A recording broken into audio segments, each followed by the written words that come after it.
Welcome back, friends. I'm so glad you're here with me again and before we dive in, if this kind of reflection speaks to you, I'd love for you to consider joining our channel membership, where we go even deeper into these conversations together. Here's out of nothing, out of that space with no name, out of the silence that seems to be doing absolutely nothing. Everything you've ever known came from there. And here's the strange part. That same nothingness never leaves a single thing undone. It just quietly finishes what it starts, without ever announcing itself. And you? You came from that exact same place. Everything that exists comes out of that formless place, the space with no name, the space that seems to be doing nothing at all. And yet nothing is left undone. That's the paradox at the heart of it. The source does nothing, and still everything gets accomplished. And you came from that same source. I want to spend a few minutes on a shift I think is worth working toward. Moving away from the constant inner cry of, notice me, and towards something Lao Tzu described as living in obscurity, becoming more comfortable staying unseen. We live in a culture obsessed with celebrity. The default setting is, look at me.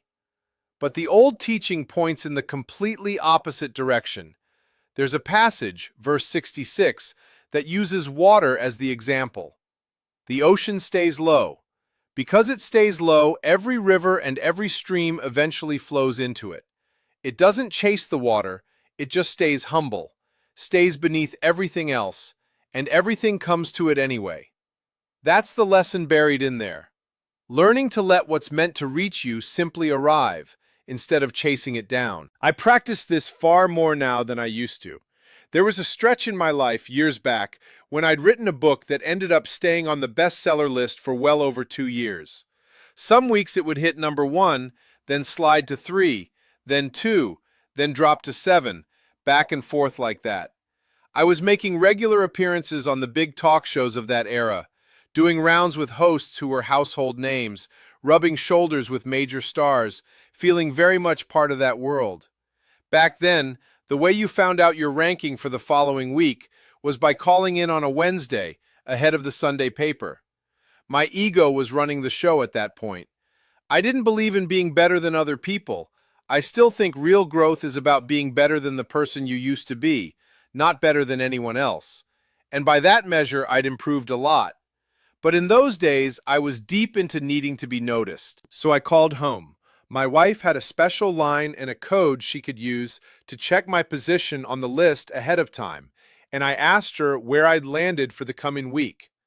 I was out on the road somewhere, feeling good about myself.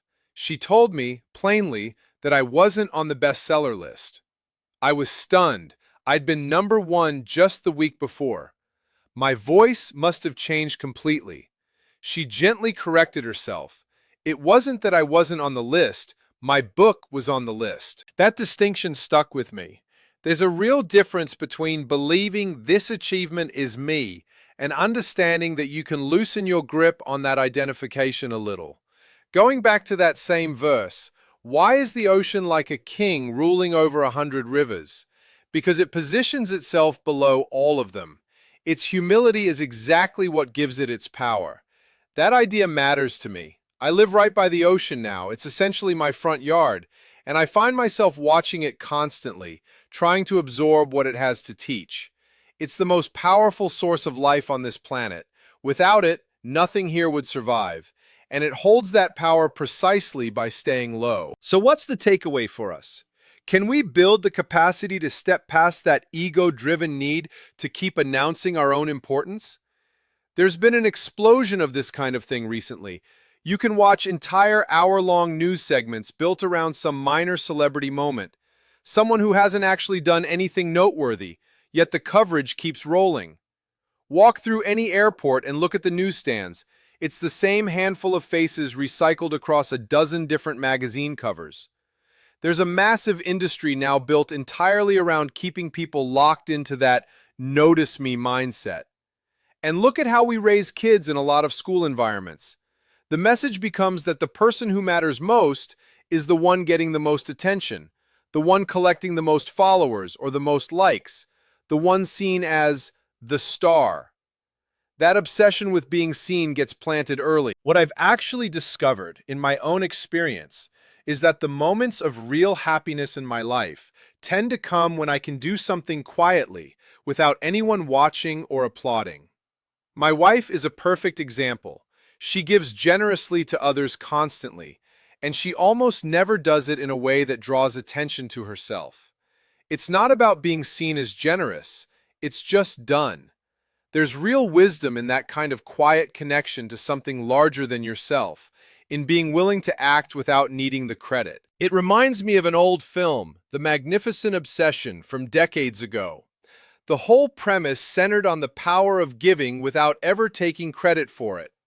Or think about how Alcoholics Anonymous is structured. Everyone remains anonymous by design. No one holds a title. There's no single person running things, no president, no vice president, no formal hierarchy at all. It's simply a collection of people who show up for each other without needing recognition for it. The whole point is just wanting to help people whose lives have spun out of control. So there's a meeting place, and people show up. One day someone leads the meeting, another day it's someone else's turn. And one of the things I've noticed sitting in these rooms is how many people there look worn down by life, like the years have gotten away from them. Some are missing teeth, unshaven, unwashed, carrying themselves like they've been forgotten by the world. There's a story about Mother Teresa. Someone once asked her what it was like doing her work in Calcutta, and she answered that every single day she encountered the divine wearing all sorts of difficult, unlikely disguises. That idea has always stayed with me, that you can catch a glimpse of the source, of the Tao, precisely in the people who are most overlooked, most set apart from everyone else. Every time I sit in one of those meetings and listen to people share their stories, I feel something powerful in the room, more of a felt sense of spirit, of the sacred, of whatever name you want to put on it, than I've ever experienced sitting in a church pew. I've genuinely never felt that presence more strongly anywhere else. And I'd encourage anyone listening to this to go sit in on a meeting like that sometime. You don't need to be struggling with alcohol to attend. I'm not, personally. I've had my share of drinks over the years, but it was never something that ran my life. Still, I go. I have family members who've wrestled with addiction, and I go and sit beside them and just take in the stories. It sends chills through me, honestly, thinking about how much beauty exists in a room full of people whose only real agenda is helping one another. There's a film called My Name is Bill W. with James Woods and James Garner about a man whose life completely unraveled because of addiction, totally spiraled out of his control. Eventually, he found his way into one of these gatherings, and something clicked for him. He realized that the whole solution could be as simple as this: you just love people. That's it. He got fired up about the possibility of taking that idea out into the world and offering it to others. And this brings me back to Louise again, because she's someone I consider a genuine hero. Back in the 80s, there was a period when the sitting president of the United States couldn't even bring himself to say the word AIDS out loud. Meanwhile, she was already holding gatherings in her own living room long before this became the global crisis the world eventually recognized it as, bringing in people who had been cast aside and labeled outcasts by everyone else, giving them a space to learn how to care for one another. This was happening well before there was any celebrity attention or public spotlight attached to addressing that crisis. James Woods' character in that film gets swept up in this idea, a place built on anonymity, where nobody has to reveal who they are. Nobody has to give their name or explain themselves. They simply show up and support each other. Before that model existed, people who lost control to addiction, especially to alcohol, typically just died. There was no known remedy, and the remedy, when it finally emerged, came through anonymity itself, through staying obscure, through having no formal organization, no elected leadership, no rule book. There are no rules, you just show up.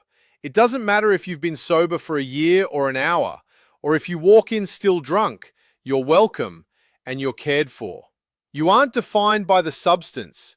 Who you actually are is a soul, something divine underneath all of it. There's a line from the 36th verse that says, "Gentleness outlasts force, and what stays hidden outlasts what's on display." So try leaning a little further into obscurity, interfering less, needing to be noticed less. One concrete practice: the next time someone else is talking and you feel that urge to jump in with whatever point you've been sitting on, waiting for your turn, just hold it. Bite your tongue instead and simply say, "Tell me more," or "That's a perspective I haven't considered before," even if you completely disagree with everything they're saying. Practice being someone who can genuinely listen, who can pause. I've worked on this myself. While I was writing through these verses, I made a point of practicing staying obscure every single day. It isn't always easy for me, given how recognizable I am wherever I go. If I noticed someone about to recognize me in public, I'd sometimes just look down and walk past, letting the moment pass. Even right now, part of me just wants to be unseen, to stay in the background. There's another verse, the 23rd, that points out that storms don't last. Fierce winds don't blow all morning, and a heavy downpour doesn't last the whole day. Even the sky and the earth themselves don't sustain that kind of intensity forever. You're already woven into everything you could ever want or need. It arrives at exactly the right moment, the same way every stream eventually finds its way to the ocean, at precisely the right time and place. You have to trust that. You have to know it's coming toward you, that you don't need to run after it. The less obsessed you become with your own ego, your self-importance, your resume of accomplishments, the more you're actually able to accomplish, and it happens in the gentlest, sweetest way imaginable. It's a bit like that old song about the rose. Thank you so much, and take care. There's something worth sitting with here, because this isn't really about becoming invisible or shrinking yourself down. It's about where you place your attention. Most of us spend enormous energy managing how we're perceived, checking who noticed, who liked it, who mentioned us, who gave credit. That energy has to come from somewhere, and it usually comes at the expense of actually doing the work, actually being present with people, actually enjoying the thing itself instead of the reaction to the thing. Think about how differently a task feels when you're doing it purely to be seen doing it versus doing it because it needs to be done. The first version has a kind of tension running underneath it the whole time, a low-grade anxiety about whether anyone's watching, whether it's landing the way you hoped. The second version is quieter. There's more room to breathe in it. You're not managing an audience, you're just present with what's in front of you. I think that's part of why the people who've truly mastered something rarely feel the need to announce it. Watch someone who's genuinely excellent at their craft, a musician, a craftsman, a nurse, a teacher, and you'll often find they talk about the work itself far more than they talk about themselves. The skill becomes the point, not the performance of having the skill. There's a kind of freedom in that. When you stop needing the world to confirm your worth, you get to actually enjoy what you're doing again. This doesn't mean ambition is wrong, or that wanting to build something meaningful is somehow at odds with humility. It's more about the motive underneath the action. You can build something significant and still hold it loosely. You can create, contribute, lead, and still not need every eye in the room on you while you do it. In fact, the things that tend to last, relationships, reputations, bodies of work, are usually built by people who cared more about the quality of what they were doing than about who was watching them do it. There's also something worth noticing about how much lighter life feels when you stop keeping score. Constantly tracking who owes you recognition, who forgot to thank you, who took credit for your idea, that's exhausting work, and it rarely brings peace even when you win. Letting go of that scorecard doesn't mean you become a doormat or stop advocating for yourself. It means you stop making your sense of worth dependent on other people's bookkeeping. I've noticed that the moments I feel most connected to something larger than myself are almost never the moments I'm being applauded. They're the quiet ones, helping someone move without being asked, sitting with a friend who's struggling without offering advice, doing a piece of work well because it deserved to be done well, not because anyone would ever know the difference. Those moments don't make headlines. They don't need to. They're complete in themselves. If you want a simple way to practice this, start small. Do one thing this week that nobody will ever know you did. Not because you're hiding it out of shame, but because you're testing what it feels like to let an act stand entirely on its own, without needing an audience to make it real. Notice how that feels different from the things you do with half an eye on how they'll be perceived. Most people are surprised by how satisfying it is. There's a kind of clean, uncomplicated joy in doing something good and just letting it exist, without needing it reflected back to you. And when it comes to being around other people, there's real power in becoming someone who listens more than they perform. Most conversations are really two people waiting for their turn to talk. If you can become the person who's genuinely curious about what someone else is saying, who asks a follow-up question instead of pivoting back to your own story, you'll find people open up to you in ways they don't with most people. Not because you're impressive, but because you made room for them. That's its own quiet form of generosity, and it costs nothing but your willingness to stay quiet a little longer than feels comfortable. None of this happens overnight, and it isn't really a destination you arrive at and then you're done. It's more like a muscle you keep working, catching yourself mid-reach for attention and choosing instead to let the moment be what it is without needing to claim it.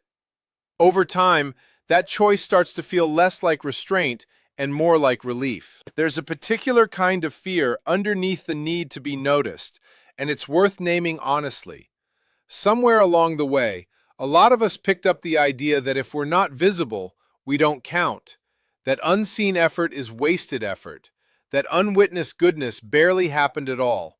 It's not a conscious belief most people would say out loud, but you can feel it operating whenever you catch yourself wanting credit for something small, or feeling a flicker of disappointment when a kind act goes unnoticed. That flicker is worth paying attention to, not with judgment, just with curiosity. It's telling you where you're still tying your sense of value to an audience. Here's the thing, though. Nature doesn't work that way, and neither does most of what actually sustains us. Nobody applauds a root system for holding a tree upright. Nobody thanks the groundwater for feeding a river. The most essential things tend to be the least visible things. Foundations aren't meant to be seen. They're meant to hold weight. And in a strange way, the more foundational something is in your own life, the less it probably needs external validation to keep functioning. Think about your own breathing, your own heartbeat. The most important processes keeping you alive right now are running completely without your applause, without your attention, without anyone watching. They don't need it. They just work. I think the healthiest relationship to recognition is to treat it like weather. Nice when it shows up, but not something you organize your life around waiting for. If someone notices your effort, good, let that feel good. But if nobody does, the effort was never actually less real. It still happened. It still mattered to whoever it touched, even if that was only you. There's also something to be said about the difference between being known and being seen. You can be known by very few people and deeply seen by them, truly understood, truly valued, and that can matter more than being recognized by thousands of people who only know the surface version of you. A lot of the chase for visibility is really a chase for connection, except it's aimed at the wrong target. Broad recognition rarely satisfies the hunger it's meant to fill, because the hunger was never really for an audience. It was for closeness. And closeness doesn't scale the way attention does. It happens one relationship at a time, usually in rooms with no cameras in them at all. This is part of why so many people who achieve enormous public recognition describe a strange emptiness on the other side of it. The applause was supposed to fill something, and instead it just got louder without ever actually landing anywhere. That's not a flaw in those people. It's just evidence that the thing they were chasing was never designed to satisfy the actual need underneath it. Attention can flatter you. It can't know you. Only people who are actually paying attention to your life Up close over time can do that. None of this is an argument for hiding your gifts or shrinking away from doing meaningful, visible work. Some work is naturally public, and that's fine. The invitation isn't to avoid visibility, it's to stop needing it. There's a real difference between doing something that happens to be seen and doing something in order to be seen. The first can be done with a clean heart. The second tends to leave you hungry no matter how much attention it generates, because the goalposts always move. There's always someone with more followers, more praise, more visibility than you. That's a race with no finish line. So maybe the real practice is simpler than it sounds. Keep doing good work. Keep showing up for people. Keep contributing what you have to offer, and let the recognition be optional. Not required. Not the point. Just something that might happen alongside the real thing, which was never about being watched in the first place. So maybe that's really what all of this comes down to. Not becoming smaller, but becoming quieter, and trusting that the things meant for you will find their way, the same way every river eventually finds the sea without ever having to chase it. The people who ease off that need to be seen, who let their good work speak without needing applause behind it, end up living something closer to peace than the rest of us chasing the spotlight. Every storm you've ever weathered has passed, and every one still to come will pass too. That's just how it works. So maybe the real invitation here is simple. Do the good thing, say the kind word, help the person in front of you, and then let it go without needing anyone to know it was you. Stay a little more obscure, a little more like water, and watch how much more flows toward you because of it.